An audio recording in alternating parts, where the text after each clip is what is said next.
안녕하세요. 트렌드 코리아 톡톡의 김다솜입니다. 2026년도 어느덧 하반기에 접어들었습니다. 이 빠르게 변화하고 있는 소비와 기술 그리고 일상까지 짚어보는 시간입니다. 자, 먼저 첫 번째 코너는요. 트렌드 이슈의 김은경 아나운서와 함께합니다. 안녕하세요. 네, 안녕하세요.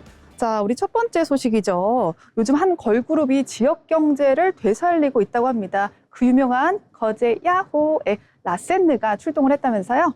네, 걸그룹 리센느가 멤버 원희의 고향인 거제를 소개하는 컨텐츠를 선보이면서 전국적인 관심을 받았습니다. 특히 거제 야호라는 밈이 SNS를 중심으로 퍼지면서 덕포 해수욕장과 인근 상권까지 관광객들의 발길이 끊이지 않고 있다고 합니다. 네, 사실 연예인이 지역을 홍보하는 일들은 종종 있어 왔는데 이번에는 지역 신문까지 그 인기에 합세했다면서요? 네, 맞습니다. 경남신문은 단순히 리센느 소식을 전하는 데 그치지 않고 직접 현장을 방문했는데요. 관광객과 상인들을 인터뷰하고 실제 관광 효과와 지역 분위기를 영상으로 담으면서 전국적인 관심을 끌었습니다. 특히 조회수가 정말 상당했다고 들었는데 이렇게 지역 신문이 인기를 끄는 경우는 상당히 흔하지 않죠? 네, 관련된 영상은요, 적게는 10만 회, 많게는 40만 회 이상의 기록을 했습니다. 경남신문을 처음 알게 되었다, 구독까지 했다라는 반응이 이어지면서 실제 구독자도 단기간에 2,000명 넘게 올랐다고 합니다. 와, 구독자 2,000명 대단한 수치입니다.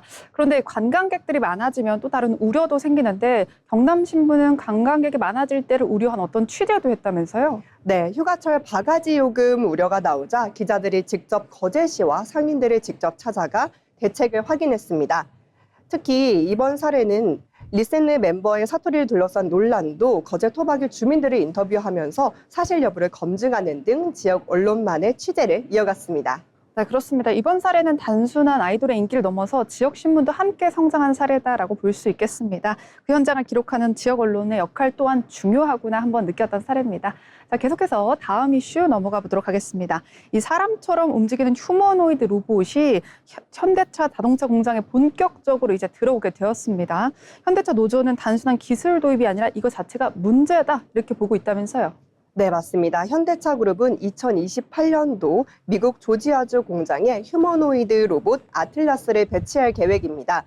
처음에는 부품을 생산 순서에 맞춰 준비하는 작업에 투입을 하고 이후 부품 조립까지 확대하는 등 구상을 한 것입니다. 네, 사진만 봐도 로봇이 너무 똑똑해 보이는데 근데 국내 공장에 당장 투입되는 것도 아닌데 노조가 꽤나 민감하게 반응을 하고 있습니다. 결국에는 미국에서 반응이 좋으면 국내 자동차 시장에도 들어올 수 있다, 이런 우려일까요? 네, 맞습니다. 그 우려가 가장 큰 부분인데요. 노조는 로봇이 생산성과 비용 절감 효과를 내면 국내 공장에도 도입될 가능성이 높은 거 아니냐라는 문제가 되고 있는데 그래서 로봇 배치 전에 반드시 노사 협의를 거치고 자동화로 근로시간이 줄더라도 소득은 보장해야 한다는 입장을 내비치고 있습니다. 네, 근데 해외 완성차 업체들도 이미 휴머노이드 로봇을 공장에 쓰고 있다라고 들었습니다. 이 사람을 대규모로 이제 대체하는 단계까지 왔다, 이렇게 볼 수 있을까요? 아직은 그 단계까지는 오지 않았습니다. BMW와 메르세데스 벤츠 같은 경우에는 모두 부품 운반이나 분류, 품질 검사처럼 반복적이고 신체 부담이 큰 작업부터 시험하고 있는데요. 소수의 로봇을 제한된 공정에 투입해 안정성과 생산성을 확인할 수 있는 단계라고 볼 수 있습니다. 그런데 현대차는 다른 기업보다 로봇을 투입하는 그 규모가 훨씬 더 클 것이다, 이런 이야기들이 돌았거든요. 이런 이야기가 돌게 된 어떤 계기가 있을까요? 네, 현대차 그룹은 로봇 기업 보스턴 다이내믹스를 계열사로 두고 있어서 개발부터 생산, 공장 적용까지 직접 추진할 수 있습니다. 2028년까지 연간 3만 대의 로봇 생산 역량을 확보한다는 계획도 세워서 해외 업체보다 확장 가능성이 크다는 평가가 같이 있습니다. 그렇군요. 결국 핵심은 로봇을 도입하느냐 이 자체보다 어떤 방식으로 도입을 하게 되느냐가 핵심인 것 같습니다. 이 생산성 향상과 고용 안정 사이의 균형이 상당히 중요해 보이는 이슈입니다. 계속해서 다음 이슈 넘어가도록 하겠습니다. 올해 하반기 출시를 앞둔 삼성전자의 새 폴더블 폰이 화제라고 합니다. 이제 스마트폰 한 대 가격이 노트북을 넘어가고 있다고 들었어요. 무려 300만 원이라고 합니다. 이제 어마어마한 가격이죠. 네, 놀라운 가격입니다. 삼성전자의 차세대 폴더블 폰 갤럭시 Z A 시리즈는요, 전작보다 약 20만 원 가까이 올랐습니다. 근데 최상위 모델인 갤럭시 Z 폴드 울트라 8은 해외 기준으로 300만 원을 넘었고 일부 고용량 모델은 무려 400만 원을 넘을 것으로 예상이 되고 있습니다. 이러다가 경차 중고 가격이랑 정말 비슷해질 것 같은데요. 네, 그냥 중고시장에서 스파크 뭐 이런 것들이 한 5, 600만 원 한다고 네. 알고 있는데 어마어마합니다. 400만 원이라니요. 스마트폰 가격이 이렇게까지 오를 수 있는 건 역시나 AI 때문이라고 봐야 될지, 겉으로는 휴대전화지만 사실상 반도체 기기다, 뭐 이렇게 봐도 될까요? 네, 맞습니다. AI 서버에 들어가는 고성능 메모리 수요가 폭발적으로 늘면서 모바일용 D램과 낸드 플래시 공급이 부족해졌습니다. 그 결과 스마트폰 제조 원가에서 메모리가 차지하는 비중도 크게 높아져 가격 인상 압력이 커진 것으로 분석되고 있습니다. 네, 그런데 이런 가격 인상은 삼성전자만의 문제는 아닌 것 같고요. 다른 해외 시장들, 그리고 다른 글로벌 스마트폰 제조사들도 비슷한 움직임을 보이고 있죠. 네, 맞습니다. 애플도 차기 아이폰 가격 인상을 검토하고 있고요. 샤오미와 오포 등 중국 업체 등도 저가 전략에서 벗어나고 있습니다. AI 시대를 맞아 핵심 부품 가격이 오르면서 스마트폰 시장 전반이 가격 인상 국면에 들어섰다는 평가입니다. 네, 가격이 이만큼 오르면 소비자 입장에선 성능이 정말 중요해질 것 같은데 이 삼성전자는 어떤 강점을 내세우고 있나요? 네, 삼성전자는 화면 주름 개선과 2역 화소급 카메라, 더 커진 배터리 등 제품 완성도를 높이는 데 집중하고 있습니다. 또 이동통신 3사도 저장 용량 업그레이드와 할인 쿠폰 등 다양한 사전 예약 혜택 등을 마련해 초기 구매 부담을 줄이겠다는 전략입니다. 와, 2억 화소면 진짜 어마어마한데요. 정말 이 많은 화소를 다 쓸 날이 올까 싶긴 합니다. 자, AI 시대가 열리면서 기술 경쟁은 더욱더 치열해지고 있지만 소비자들의 부담도 역시 커지고 있습니다. 계속해서 애플 관련된 이슈 다뤄보도록 하겠습니다. 이 경쟁사인 애플도요, 제품 물론이고 구독 서비스까지 가격을 줄줄이 올리고 있는데 결국에 소비자들의 부담이 이만저만 아닐 것 같아요. 네, 맞습니다. 애플은 지난달 맥북과 아이패드 가격을 인상한 데 이어 방금 말씀 주신 것처럼 최근에는 애플케어 플러스 그리고 애플 뮤직 등 구독 서비스 요금까지 오르고 있습니다. AI 열풍으로 메모리 가격이 급등하고 콘텐츠 라이센스 비용까지 늘면서 가격 인상이 제품 전반적으로 확산되는 모습을 볼 수 있습니다. 네, 맞아요. 저도 최근에 이제 아이폰 17을 샀는데 애플 케어도 그냥 그 수리비 보존해주는 그것만 해도 벌써 26만 원이나 하더라고요. 그래서 너무 깜짝 놀랐던 그런 기억이 납니다. 특히 이번 인상은 스마트폰뿐 아니라 노트북과 태블릿, 서비스 모두 다 줄줄이 인상한 것이어서 화제가 됐는데 배경은 역시나 아까 짚었던 것처럼 AI 반도체 수요 때문일까요? 네, 맞습니다. AI 데이터 센터가 빠르게 늘면서 메모리 공급이 부족해졌고요. 핵심 부품 가격도 크게 뛰었습니다. 팀 쿡 애플 CEO도 지금과 같은 부품 가격 상승은 피하기 어려운 상황이라며 가격 인상이 불가피했다고 설명했습니다. 네, 일본에서는 벌써 아이폰 가격이 오르고 있었는데 이제 국가별로 조정이 시작되고 있다 이렇게 볼 수 있을 것 같습니다. 네, 일본에서는 최근 아이폰 가격이 모델에 따라서 최대 11% 인상됐습니다. 애플은 공식적으로 이유를 밝히지는 않았지만 엔화 약세와 환율 변동이 주요 원인으로 분석이 되고 있습니다. 자, 이렇게 가격이 오르다 보면 결국 소비자들 반응이 궁금해질 수밖에 없는데요. 소비자들은 인상에 대해서 어떤 반응인가요? 네, 커뮤니티와 SNS에서는 살 사람은 결국 사겠지만 가격 부담이 확실히 커졌다와 지금 사길 잘했다. 이제 스마트폰도 오래 써야 할 것 같다라는 반응들이 이어지고 있습니다. 또 AI 때문에 스마트폰 가격까지 오르는 시대가 됐다. 노트북 한 대 값이 휴대전화 가격이 됐다며 가격 상승을 우려하는 목소리도 같이 나오고 있습니다. 실제 해외 커뮤니티에서는요, 가격이 오르기 전에 사서 다행이다라는 말과 함께 앞으로는 기기를 더 오랫동안 사용할 계획이라고 같이 다양한 반응들이 나왔습니다. 네, 삼성에 이어서 애플까지 IT 가격이 이렇게 급격하게 상승되고 있는 모양입니다. 이제 AI 기술 경쟁이 치열해질수록 소비자들은요, 성능뿐만 아니라 가격과 유지 비용까지 꼼꼼하게 따져봐야 될 것 같습니다. 지금까지 트렌드 이슈였습니다.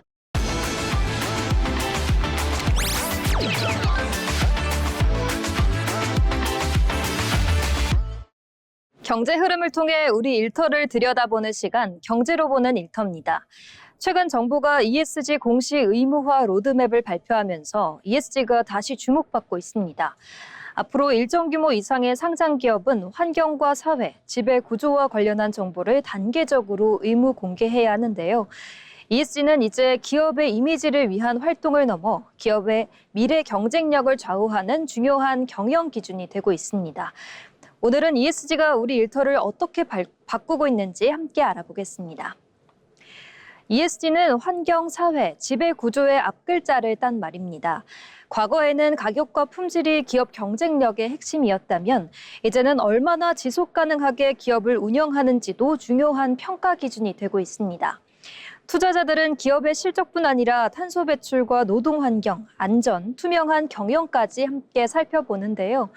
좋은 ESG 평가를 받은 기업은 투자 유치와 해외 거래에서 유리해질 수 있는 만큼 기업들도 ESG 경영에 적극적으로 나서고 있습니다. 이러한 변화는 기업의 투자와 생산 방식도 바꾸고 있습니다. 대표적인 사례가 유럽연합의 탄소 국경 제도입니다. 앞으로 철강이나 알루미늄 등 일부 품목을 유럽으로 수출하려면 제품 생산 과정에서 발생한 탄소 배출량까지 관리해야 하는데요. 이에 기업들은 친환경 설비를 도입하고 재생 에너지 사용을 늘리면서 협력 업체의 환경과 안전 기준까지 철저히 점검하고 있습니다. 이처럼 ESG는 한 기업이 아니라 공급망 전체의 변화를 이끌고 있습니다. 기업의 변화는 새로운 직무도 만들고 있습니다. 대표적으로 ESG 경영 담당자와 지속가능 경영 담당자, 탄소 배출 관리 전문가, 환경 안전 담당자의 역할이 커지고 있는데요. 또 ESG 데이터를 분석하고 공시를 준비하거나 협력 업체의 환경과 안전 기준을 점검하는 업무도 중요해졌습니다. 새로운 직무가 생겨나는 것과 더불어 기존 직무에서도 ESG를 이해하고 활용하는 역량이 점점 더 요구되고 있습니다. 일하는 방식도 달라지고 있습니다. 생산부서는 에너지 사용을 줄이는 방안을 찾고 구매부서는 친환경 원자재와 협력 업체를 검토합니다. 인사부서는 안전한 근무 환경과 다양한 정책을 강화하고 재무와 홍보부서는 성과를 정리해 투자자와 소비자에게 공개하는데요. 이제 ESG는 특정 부서만의 업무가 아니라 회사 전체가 함께 실천해야 하는 경영 전략으로 자리 잡고 있는 겁니다. ESG를 도입한다고 기업의 성과가 좋아질까요? 그건 아닙니다. 친환경 설비를 구축하고 새로운 시스템을 마련하는 데 적지 않은 비용과 시간이 들기 때문인데요. 하지만 장기적으로 투자 유치와 수출 경쟁력을 높이고 지속 가능한 성장을 뒷받침하는 핵심 요소로 평가받고 있습니다. 결국 기업마다 ESG 변화에 얼마나 효과적으로 대응하느냐에 따라 경쟁력의 차이가 날 수 있습니다. ESG는 더 이상 환경을 위한 캠페인이 아닙니다.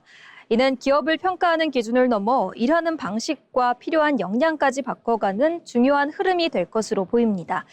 이미 많은 기업이 ESG를 경영 전반에 반영하고 있는 만큼 그 변화는 우리 일터 곳곳으로 이어질 것입니다. 지금까지 경제로 보는 일터였습니다.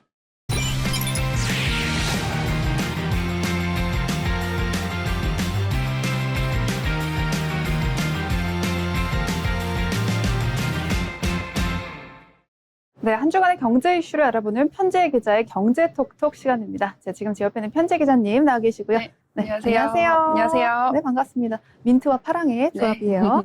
자, 반도체 기술 하나를 개발하는 데는 수년에서 수십 년의 시간과 막대한 비용이 듭니다. 그런데 이 기술을 단 한 번만 해외로 유출될 경우 경쟁국은 그 시간과 비용을 크게 아낄 수 있게 되죠. 그래서 요새는 산업 스파이가 기업의 문제가 아니라 국가 경쟁 안보 문제다, 뭐 이런 말까지 나오고 있죠. 네, 맞습니다. 최근 5년간 산업기술 해외 유출로 인한 경제적 피해는 약 23조 원으로 추산됩니다. 삼성전자 출신 연구원이 중국 반도체 기업으로 핵심 기술을 유출한 사건처럼 실제 적발 사례도 이어지면서 산업기술 보호가 국가 경쟁력의 핵심 과제로 떠오르고 있습니다.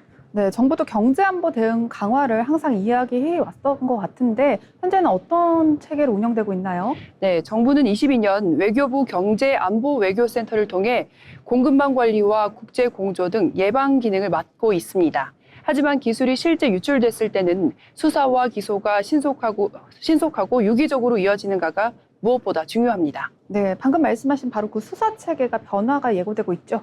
네, 그렇습니다. 오는 10월부터 검찰청은 공소청으로 개편이 되고 중대범죄수사청이 신설될 예정입니다. 산업계에서는 산업 스파이처럼 전문성이 필요한 사건에서 수사와 기소가 연계가 약해질 수 있다는 우려를 제기하고 있는데요.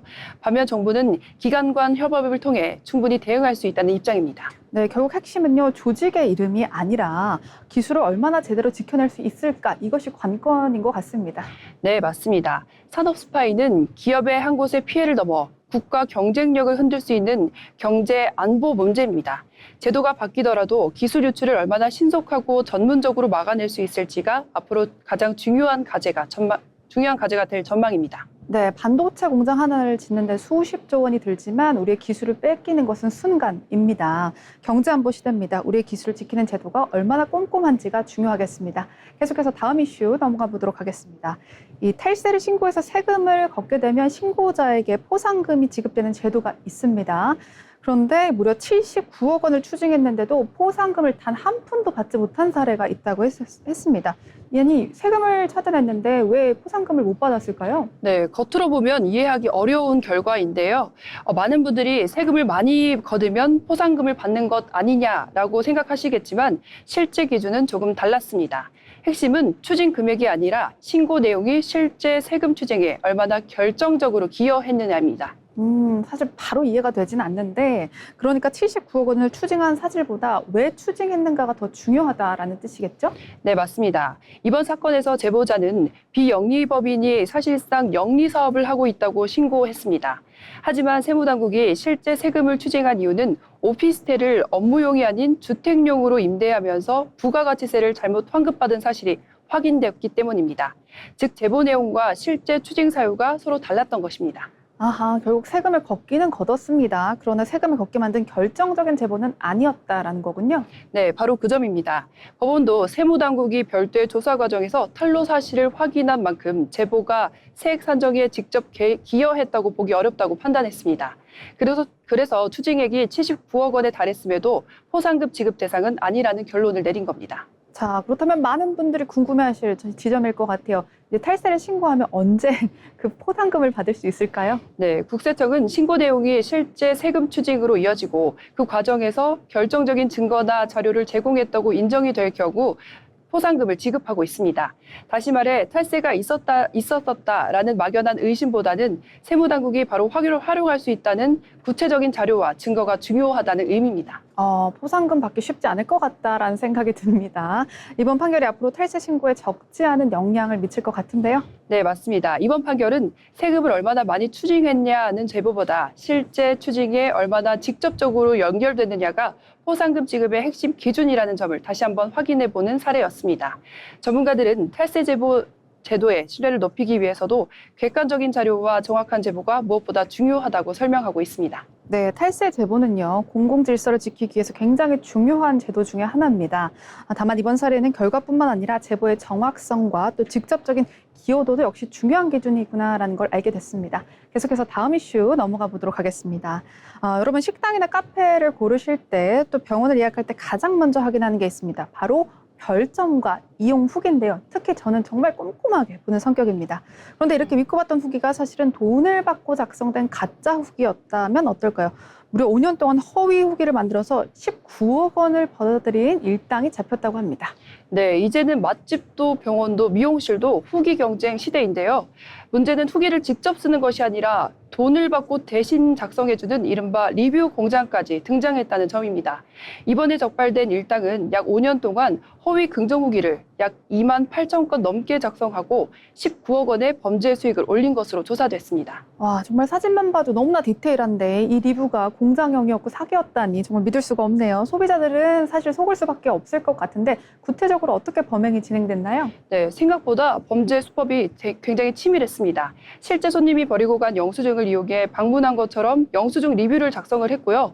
가격을 잠시 1,000원이나 5,000원 수준으로 낮춘 상품을 예약만 한 뒤에 실제 이용한 것처럼 후기도 남기기도 했습니다.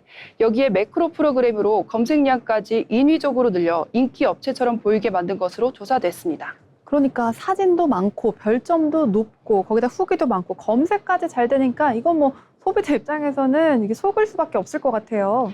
네, 맞습니다. 경찰이 확인한 광고 의뢰 업체만 707곳이었고요. 병원이 가장 많았습니다. 음식점과 카페, 미용업체도 다수 포함됐습니다. 결국 소비자는 가짜 정보를 믿고 선택하게 되고 반대로 정직하게 영업하는 업체는 경쟁에서 밀릴 수밖에 없는 구조가 만들어지게 되는 겁니다. 정직할수록 경쟁에서 밀릴 수밖에 없다. 좀 따끔한 말인 것 같습니다. 자, 그럼 소비자 입장에서는 가짜 리뷰를 어떻게 판별할 수 있을까요? 네, 전문가들은 별점 하나만 믿기보다는 후기를 함께 살펴보라고 조언하고 있습니다.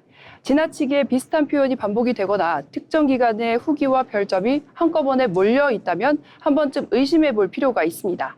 또 리뷰 개수보다 실제 사진과 구체적인 이용 경험이 담긴 후기를 참고하라는 것이 도움이 됩니다.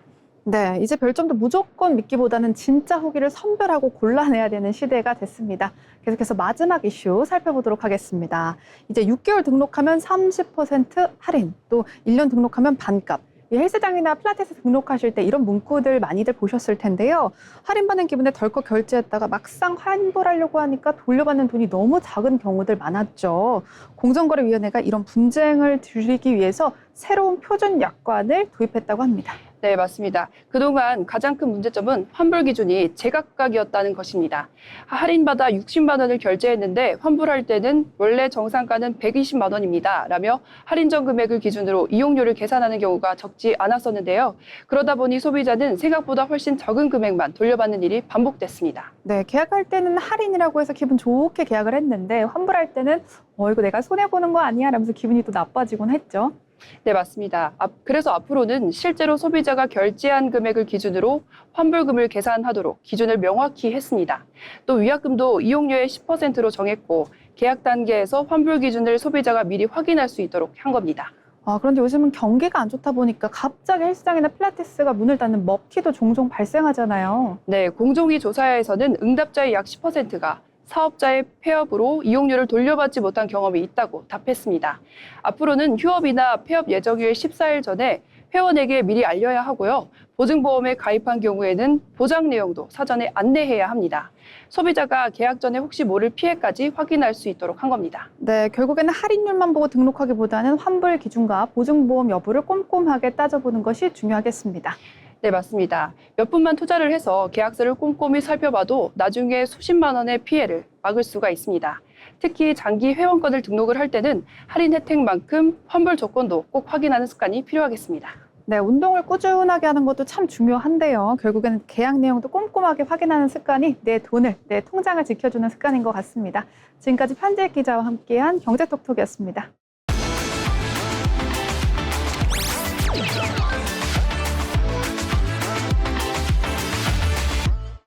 다양한 사람들의 삶과 직업을 통해 이야기를 전하는 시간, 자빈스토리 시간입니다. 여러분, 천재라는 단어를 들으면 어떤 이미지가 먼저 떠오르시나요? 하늘이 내린 재능, 거침없는 성공, 혹은 남들과 다른 특별한 삶. 최근 전 세계 축구 팬들은 한 명의 완벽한 천재를 목격했습니다. 바로 얼마 전 막을 내린 북중민 월드컵에서 무적함 대 스페인을 우승으로 이끈 19살의 소년 라민 야말입니다.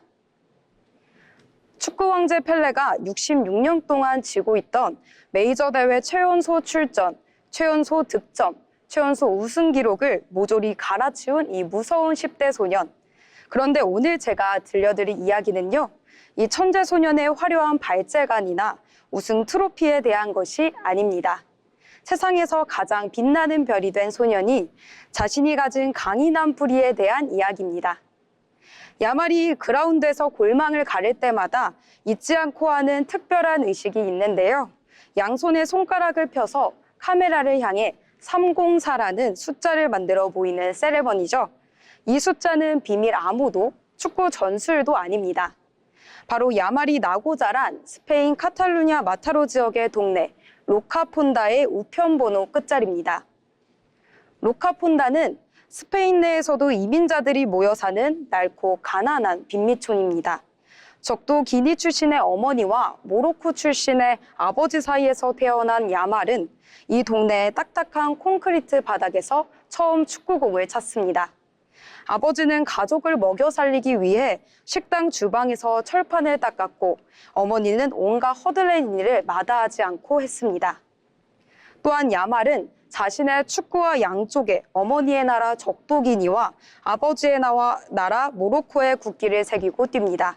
수억 명의 시선이 집중된 월드컵 결승전 무대에서도 그는 득점포를 가동한 뒤 어김없이 304를 그려냈습니다.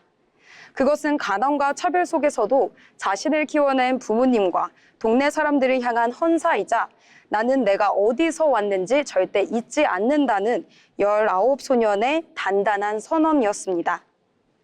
이토록 애틋한 서사를 가진 소년에게 운명은 마치 짜놓은 각본처럼 거대한 축복을 하나 더 내려줬는데요. 최근 전 세계 인터넷을 뒤흔 듯 한 장의 흑백 사진을 기억하시나요? 2007년 유니세프 자선 달력을 만들기 위해 20살의 축구 유망주였던 리오넬 메시가 생후 6개월 된 갓난아기를 플라스틱 욕조에서 씻겨주고 다정하게 안아주는 사진인데요. 네, 맞습니다. 축구는 신의 품에 안겨 까르르 웃던 그 아기가 바로 라민 야말이었습니다. 우연이라고 하기엔 너무나도 비현실적인 이 사진 한 장에 사람들은 축구의 신이 자신의 후계자에게 직접 세례를 내렸다며 열광했습니다. 18년 전 메시의 축복을 받은 그 작은 아기는 자라나 바르셀로나 유소년 팀을 거쳐 15세의 나이로 1군에 데뷔했고 이제는 메시의 등번호 19번을 물려받아 세계 최고의 선수로 우뚝 섰습니다. 최은소 우승, 펠레의 재림, 축구의 신의 후계자, 쏟아지는 수식어와 엄청난 부와 명예 앞에서도 이 소녀는 좀처럼 흔들리지 않았습니다. 월드컵 기간 중에서도 숙소에서 학교 과제를 제출하고 온라인으로 졸업시험을 치르며 합격 통보에 기뻐했던 평범한 10대 소년. 그는 유럽을 제패한 직후에도 가장 먼저 부모님과 동생을 껴안았습니다. 로카폰다의 이웃들과 기쁨도 나누었죠. 낡은 우편번호 304를 가슴에 품고 뛰는 한 라민 야말이라는 이름은 단순히 축구를 잘하는 천재를 넘어 꿈을 꾸는 모든 소외된 아이들의 희망이 될 것입니다. 지금까지 자빈 스토리 라민 야말이었습니다.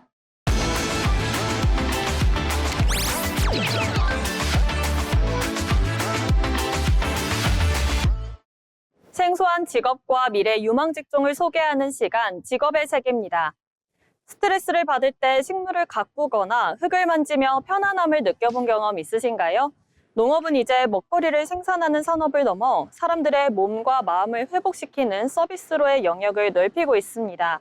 식물과 동물, 농촌의 자연 환경을 활용해 건강한 일상을 돕는 사람들, 바로 농업과 복지, 상담을 연결하는 전문가 치유농업사입니다.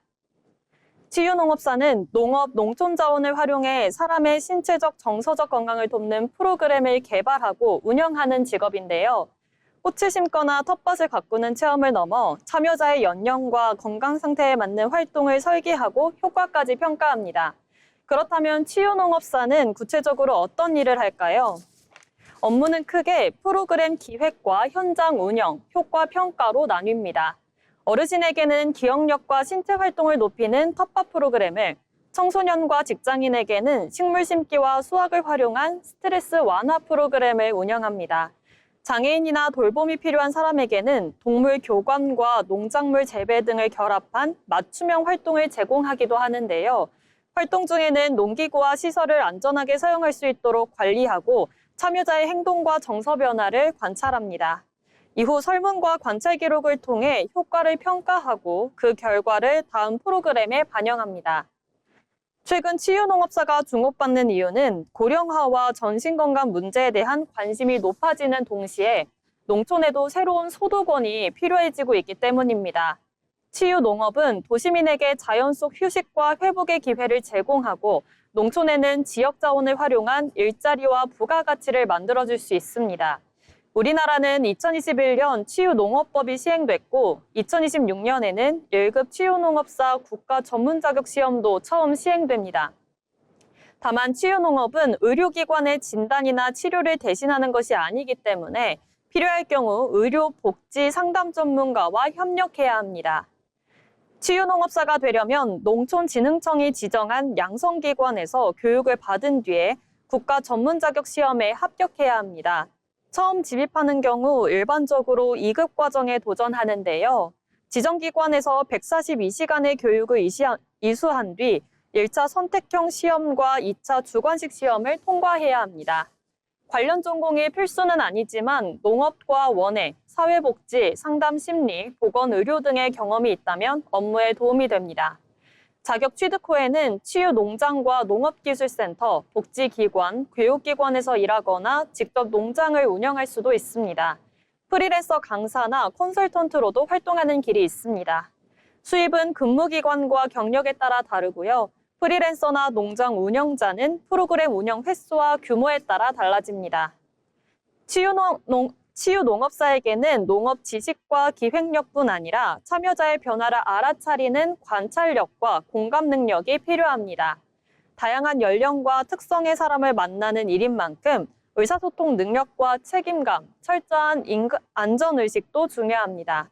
농업으로 먹거리를 생산하는 것을 넘어 지친 사람들에게 휴식과 회복의 시간을 제공하는 일, 자연이 가진 힘을 사람들의 건강한 삶과 연결하는 사람들, 오늘은 치유농업사에 대해 알아봤습니다. 지금까지 직업의 세계였습니다.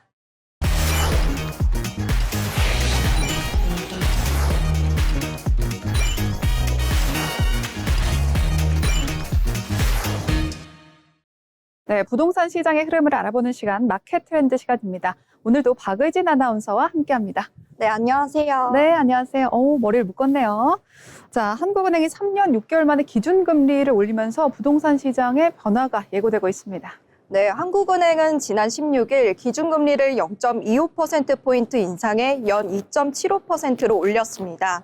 대출금리도 같은 폭으로 오른다고 가정하면 5억 원을 빌린 사람은 매달 내야 할 이자가 약 10만 원으로 늘어납니다.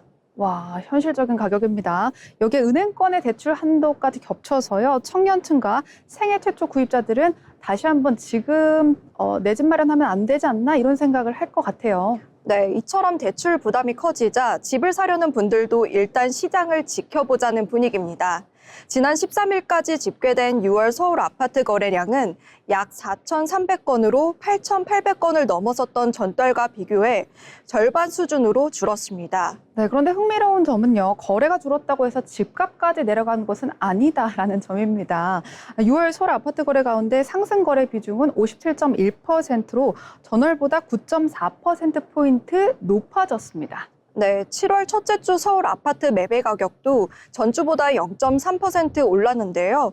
집을 사려는 사람은 가격이 조금 더 내려가기를 기다리는 반면 집주인은 지금 가격을 유지하려는 분위기가 이어지고 있기 때문입니다. 네, 결국은 사고 싶은 가격과 팔고 싶은 가격 사이 격차가 점차 심해지면서 거래 절벽 현상이 나타나고 있죠. 네, 또 하나 살펴볼 부분은 지역에 따른 차이입니다. 현금 비중이 높은 초고가 지역은 금리와 대출 규제의 영향을 비교적 덜 받지만 대출을 많이 이용하는 외곽 중저가 지역은 실수요 거래가 더 위축되는 전망입니다. 네, 맞습니다. 반면 일부 선호 지역과 대단지 지역은 조금 양상이 다른데요. 급매물이 줄고 고가 거래가 이어지면서 전체 집값을 끌어올리는 그런 양상을 보이고 있습니다. 서울 평균 집값만 보면 오름세지만 실제로 체감하는 정도는 지역과 주택에 따라서 다를 수 있다. 이런 결론이 났죠. 네, 당분간은 거래량과 집값이 서로 다른 방향으로 움직이는 흐름이 이어질 가능성이 있습니다. 다만 6월 거래량은 아직 잠정치고 중저가 지역의 타격도 전망인 만큼 조금 더 차분하게 시장의 변화를 지켜볼 필요가 있겠습니다. 네, 계속해서 다음 이슈 살펴보겠습니다. 앞서 금리 인상과 대출 규제로 부동산 시장이 숨고르게 돌아갔다라고 이제 전해드렸는데요. 그렇다면 집을 구하려는 사람들의 수요는 다 어디로 갔을까요? 최근 서울에서는 아파트 거래는 줄어든 반면 연립과 다세대 주택 거래는 늘고 있다라고 보고 있습니다. 네, 올해 들어 서울 아파트는 매매와 전세, 월세 거래량이 크게 감소했습니다. 특히 전세 거래는 지난해 같은 기간보다 24.5% 줄어 가장 큰 감소폭을 보였는데요. 전세 매물은 부족하고 가격은 커지면서 원하는 조건의 아파트를 구하기가 더욱 어려워진 걸로 보입니다. 네, 결국엔 내 집 마련 대출을 위한 사람들의 대출 부담은 커졌고요. 또 세입자들은 전세 매물을 찾기 어려워진 건데 결국 아파트가 머물던 수요는 일부가 상대적으로 진입 장벽이 낮은 다른 주거, 빌라나 연립으로 가고 있는 양상이죠. 네, 그 대안으로 떠오른 게 바로 빌라입니다. 같은 기간 서울 빌라 매매는 지난해보다 45.8% 증가했고 월세 거래도 함께 늘었는데요. 특정 지역에 그친 현상이 아니라 서울 모든 자치구에서 빌라 매매가 증가했던 점이 눈에 띕니다. 네, 사실상 거의 50% 절반 이상이 증가한 수치라고 볼 수 있을 것 같은데 아파트 가격과 전세값은 대출 부담 때문에 사람들이 힘들어지고 이른바 수요 재배치 현상이 일어나고 있는 것 같습니다. 주택 수요가 사라진 것이 아니라 감당할 수 있는 선택지를 찾아서 사람들이 이동하고 있는 모습이죠. 네, 다만 수요가 늘면서 빌라의 가격 부담도 함께 커지고 있습니다. 서울 빌라 평균 전셋값은 최근 3년여 사이 가장 높은 수준까지 올랐는데요. 이제는 빌라도 무조건 저렴한 주거 대안이라고 보기는 어려워졌습니다. 네, 거래가 늘었다고 해서 빌라가 바로 또 인기가 있다, 안정적인 대안이 됐다 이렇게 말하기는 또 조금 힘든 것 같습니다. 전세 사기 이후 보증금을 안전하게 돌려받을 수 있을지에 대한 의구심은 여전히 남아 있고요. 또 주택마다 가격과 안정성의 차이가 큰 점도 꼼꼼하게 살펴보셔야 될 것 같습니다. 네, 아파트보다 되팔기 어렵다는 점도 빌라의 한계로 꼽힙니다. 결국 빌라가 더 좋아져서 수요가 몰렸다기보다 아파트에 진입하기 어려워진 사람들이 현실적인 대안을 찾아 이동한 성격이 크다고 볼 수 있습니다. 네, 그래서요 전문가들은요 보증금 반환 보증을 확대해야 된다 이렇게 말하고 있습니다. 임대차 정보를 더욱더 투명하게 공개해서 시장의 신뢰를 높이는 것도 한 가지 방법일 것 같고요.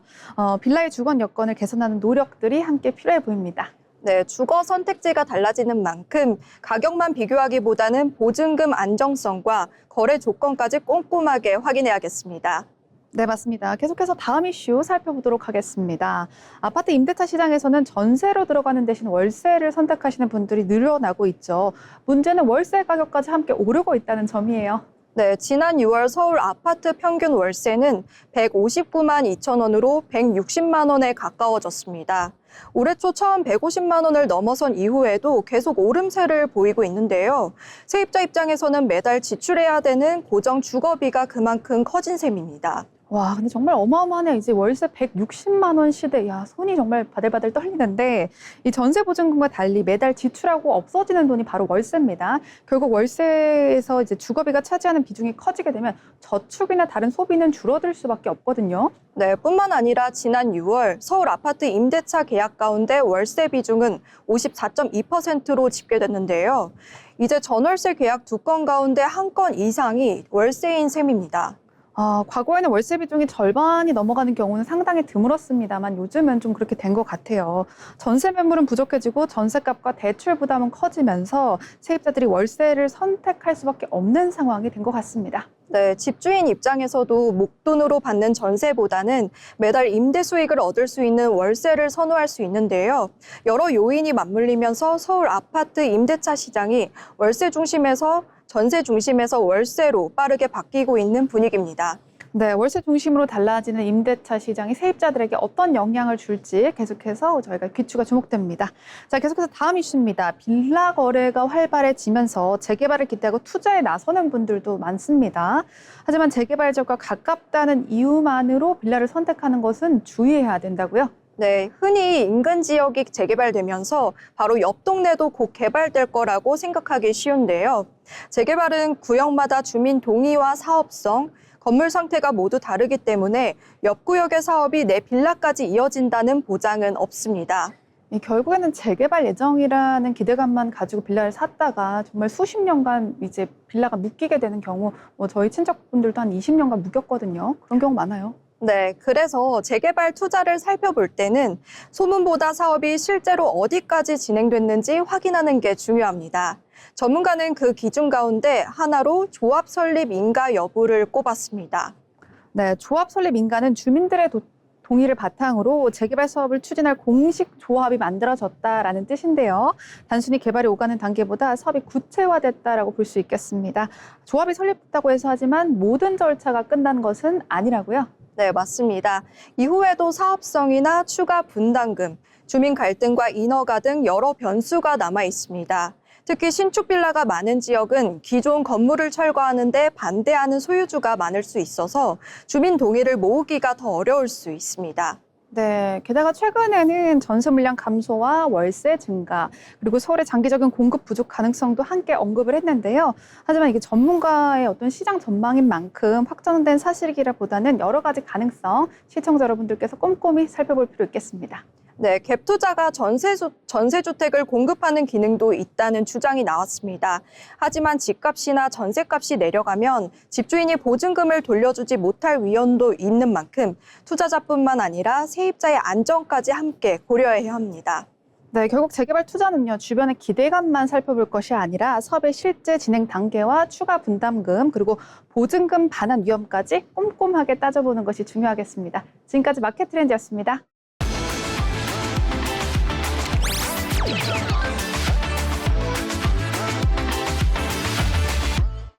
알아두면 쓸데있는 정보, 알쓸정 시간입니다. 매달 일정 금액만 내면 서울 시내 대중교통을 무제한으로 이용할 수 있었던 기후동행 카드. 그런데 이 기후동행 카드가 사라진다고 합니다.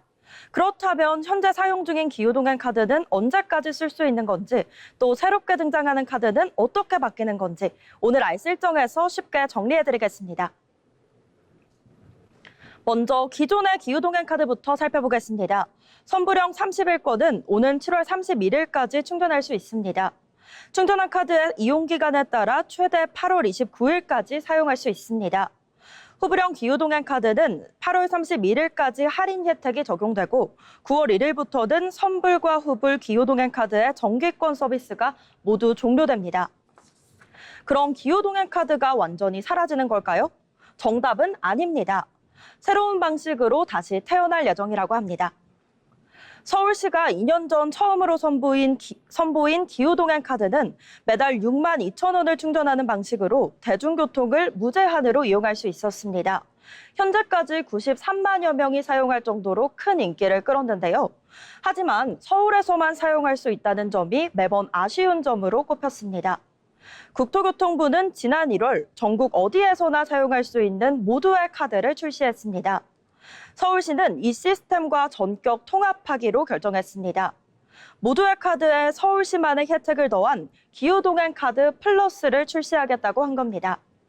이 카드의 핵심은 기존 기후동행 카드의 장점에 모두의 카드의 환급 방식을 하나로 묶었다는 점입니다.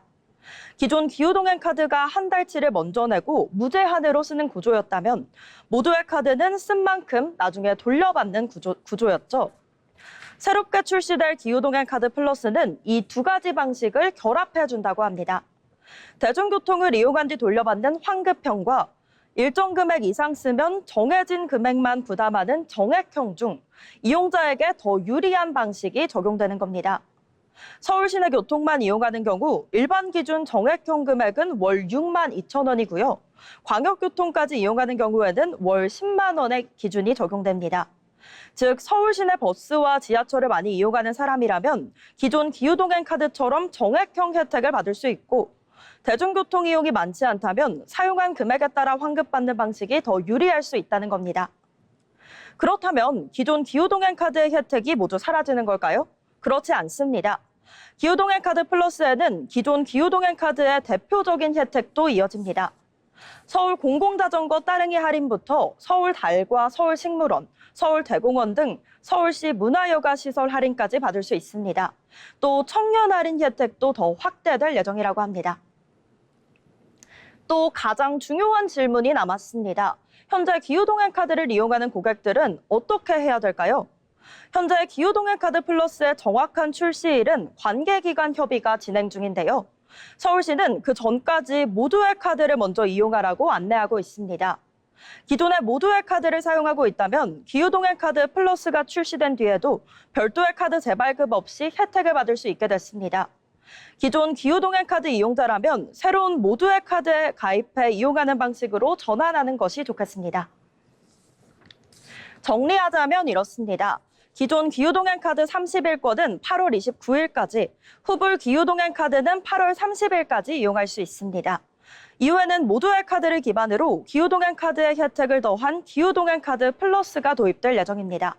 다만 기후동행 카드 플러스의 정확한 출시일과 세부 혜택은 변동될 수 있는 만큼 카드 전환 전에 최신 공지를 꼭 확인하시는 것이 좋겠습니다. 그럼 지금까지 알아두면 쓸데있는 정보 알쓸정이었습니다.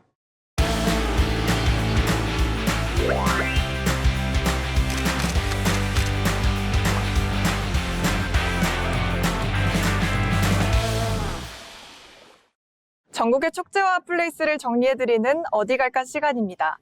요즘 창밖을 보면 온통 회색빛이죠. 길어지는 장마 때문에 마음이 눅눅해지진 않으셨나요?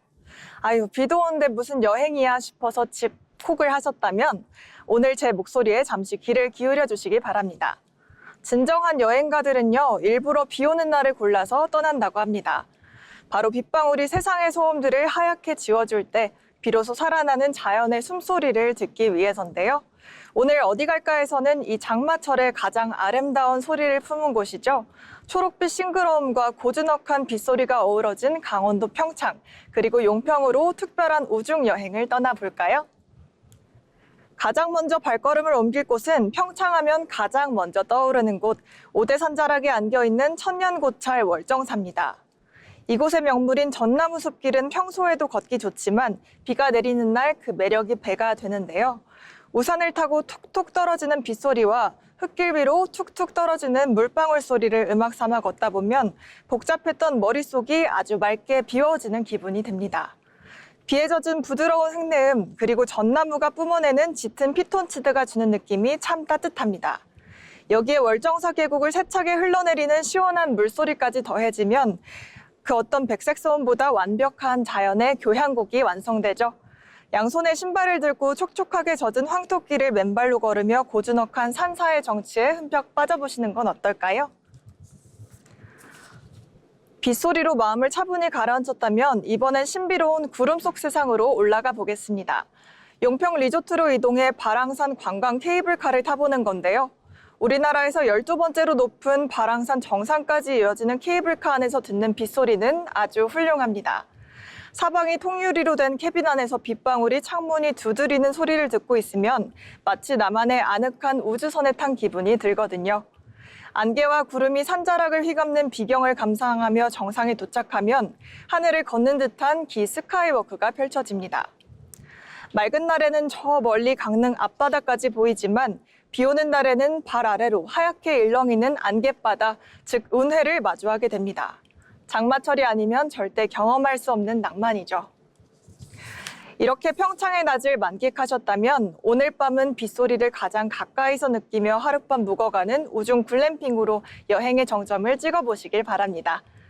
감성적인 글램핑장의 용평과 평창에는 참 많은데요.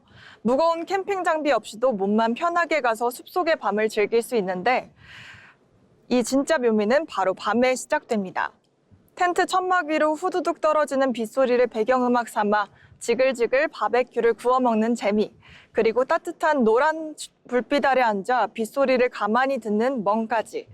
마음을 어지럽히던 걱정들이 빗소리와 함께 씻겨 내려가는 듯한 최고의 힐링을 선물해 줍니다.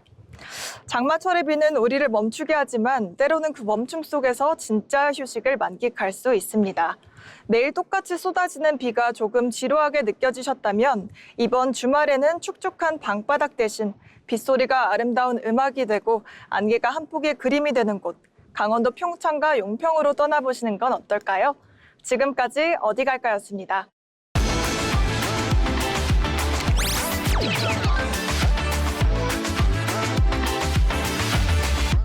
네, 변화의 속도가 빨라질수록 중요한 것은요, 흐름을 정확하게 짚어내는 일일 텐데요. 오늘 함께한 이야기들이 여러분의 흐름을 짚는 데 도움이 되었길 바랍니다. 트렌드 코리아 독독 여기까지고요. 다음 시간에도 더 가치 있는 이슈로 돌아오겠습니다. 고맙습니다.